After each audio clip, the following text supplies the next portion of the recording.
Hello, അസ്സലാമു അലൈക്കും. ഇവിടേക്ക് നല്ല മഴയാണ് കേട്ടോ. അതുകൊണ്ടാണ് കുറച്ച് ദിവസമായി വീഡിയോസ് ഒന്നും ഇല്ലാതിരുന്നത്.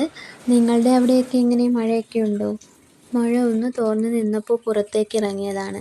അപ്പോൾ ഞാൻ കരുതി ഇവിടെയൊക്കെ ഒന്ന് വൃത്തിയാക്കാമെന്ന്. ഇവിടെ നിൽക്കുന്ന ചെടികളൊക്കെ ആവശ്യമുള്ള ചെടികളൊക്കെ തന്നെയാണ്. എന്നാലും ഒത്തിരി ഒന്ന് വളർന്നു. അതൊക്കെ കട്ട് ചെയ്ത് നിർത്താനുള്ള കട്ട് ചെയ്ത് നിർത്തുകയും പുഴുത് കളയാനുള്ള പുഴുത് കളയുകയും ചെയ്യാമെന്ന് കരുതി. ദേ ഈ ചെടിയില്ലേ, ഈ ചെടി നമുക്ക് ഒരു സ്ഥലത്തു നിന്ന് കിട്ടിയതാണ് കേട്ടോ. വഴിയരികിൽ നിന്നതാണ്.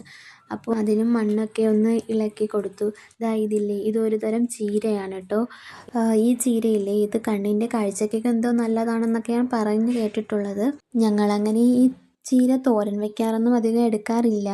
വല്ലപ്പോഴൊക്കെ എടുത്താലായി. അതുകൊണ്ടാണ് ഞാൻ ഈ ചീര മൊത്തത്തിലങ്ങ് പിഴുത് കളഞ്ഞത് കേട്ടോ. ഈ ചീരയുടെ ഒരു ചെറിയ കമ്പ് ഞാൻ അവിടെ നിർത്തിയിട്ടുണ്ട്. കാരണം ഇനിയിപ്പോൾ മഴയൊക്കെ അല്ലേ, അതുകൊണ്ട് എന്തായാലും ഇതുപോലെ തന്നെ കാടായിക്കോളും ഇനി. മഴക്കാലമൊക്കെ ആകുമ്പോൾ ഇങ്ങനെയൊക്കെ തന്നെയാണ്. മഴ ഒന്ന് തോർന്നു നിൽക്കുമ്പോൾ പുറത്തേക്കൊക്കെ ഒന്ന് ഇറങ്ങി എന്തെങ്കിലുമൊക്കെ മാറ്റങ്ങളൊക്കെ വന്നിട്ടുണ്ടോ എന്നൊക്കെ നോക്കാറുണ്ട്. ഒത്തിരി കാട് പിടിച്ച ചെടികളൊക്കെ ഇതുപോലെ വൃത്തിയാക്കാറുണ്ട്. പിന്നെന്താ, കട്ട് ചെയ്ത് നിർത്തേണ്ട ചെടികളൊക്കെ കട്ട് ചെയ്ത് നിർത്താറുണ്ട്. ഇതൊക്കെ കണ്ടില്ലേ, കാട് പോലെ വളർന്നു കേട്ടോ. ഇത് നമ്മൾ ഹെയർ ഓയിലിന് വേണ്ടി ഉപയോഗിക്കുന്ന ചെടികളാണ്. ഈ ചെടി കണ്ടോ, ഇത് കൈതോന്നി എന്നാണ് ഉമ്മയോട് ഞാൻ ചോദിച്ചപ്പോൾ പറഞ്ഞത്.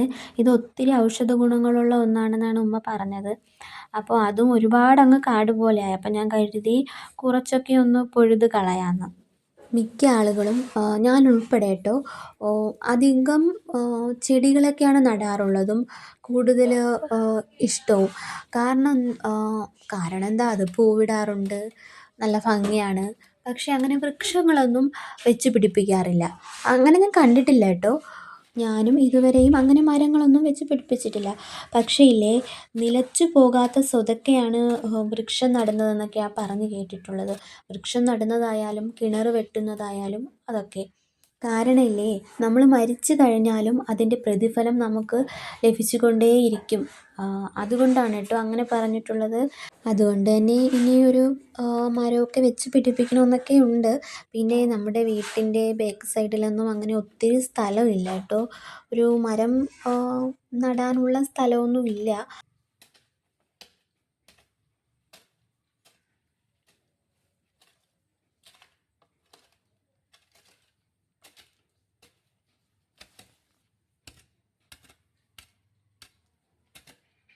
ഞവര, കൈതോന്നി, റോസ, സർബത്ത്, ഇതൊക്കെയാണ് കേട്ടോ ഇവിടെ കാട് പോലെ നിൽക്കുന്നത്.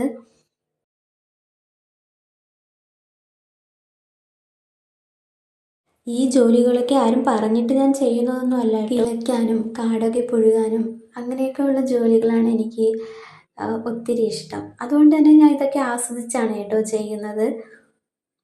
വലിയ രീതിയിലുള്ള കാടൊന്നും ഇല്ലായിരുന്നു.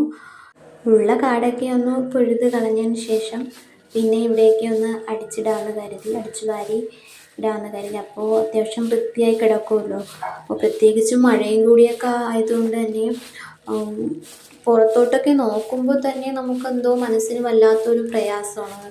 മഴയും അതുമാത്രമല്ല വീടിൻ്റെ പരിസരമൊന്നും വൃത്തിയാക്കാനും പറ്റുന്നില്ല എന്നുള്ള ഒരു ഇത്. അതുകൊണ്ടാണ് കേട്ടോ മഴ ഒന്ന് തോർന്നു നിന്നപ്പോൾ ഞാൻ പുറത്തേക്കൊന്ന് ഇറങ്ങി എന്നെക്കൊണ്ട് പറ്റുന്ന രീതിയിൽ വൃത്തിയാക്കാമെന്ന് കരുതിയത്. ഇതിപ്പോൾ വൈകുന്നേര സമയത്താണ് കേട്ടോ ഞാൻ ഇതൊക്കെ ചെയ്യാൻ വേണ്ടി പുറത്തേക്ക് ഇറങ്ങിയത്. ആ സമയത്തായിരുന്നു മഴ ഒന്ന് തോർന്നു നിന്നത്. എന്തായാലും ഇതൊക്കെ പെട്ടെന്ന് അടിച്ചു വാരി എവിടെയെങ്കിലും കൂട്ടിയിടാമെന്ന് കരുതി. വൃത്തിയാക്കുന്നതിൻ്റെ ഇടയിൽ ഞാൻ നോക്കിയപ്പോഴേ ഒരു ചെടി പൂവിട്ടിട്ടുണ്ട് കേട്ടോ. അപ്പം ഞാൻ കരുതി അത് അവിടെ തന്നെ നിൽക്കട്ടെ എന്ന്. അങ്ങനെ അത്യാവശ്യം പണിയൊക്കെ കഴിഞ്ഞു. എന്നെക്കൊണ്ട് വീടിൻ്റെ പരിസരം മൊത്തത്തിലൊന്നും വൃത്തിയാക്കാൻ പറ്റിയിട്ടില്ല. എന്നെക്കൊണ്ട് പറ്റുന്നത് പോലെ ഞാൻ ചെയ്തിട്ടുണ്ട് കേട്ടോ. ഇനി ഇൻഷാ അല്ലാഹ് മഴയൊക്കെ തോരുന്ന സമയത്ത് ഇതുപോലെ ഓരോ സൈഡും വൃത്തിയാക്കാമെന്നാണ് കരുതുന്നത്. അത്യാവശ്യം വൃത്തിയായി കഴിഞ്ഞപ്പോഴേക്കും മഗ്‌രിബിൻ്റെ സമയമൊക്കെ ആവാറായി. അങ്ങനെ പിന്നെ മേലൊക്കെ കഴുകി നിസ്കാരമൊക്കെ കഴിഞ്ഞ് പതുപോലെ ദിക്റും സ്വലാത്തും ഒക്കെ ചൊല്ലിക്കൊണ്ടിരിക്കുന്ന സമയമാണ്. പിന്നെ ഖുർആൻ ഓതാറുണ്ട്. എല്ലാ നിസ്കാര ശേഷവും ഓതാൻ ശ്രമിക്കുമെങ്കിലും ചിലപ്പോഴൊന്നും നടക്കാറില്ല. ഇന്നിപ്പോൾ യാസീനും റഹ്മാനുമാണ് ഓതിയത്. അതിനുശേഷം ചായയൊക്കെ കുടിച്ചു. അപ്പോൾ ഇന്നത്തെ വീഡിയോ ഇത്രയേ ഉള്ളൂ. ഇൻഷാ അല്ലാ അടുത്ത വീഡിയോയിൽ കാണും വരയ്ക്കും അസ്സലാമു അലൈക്കും.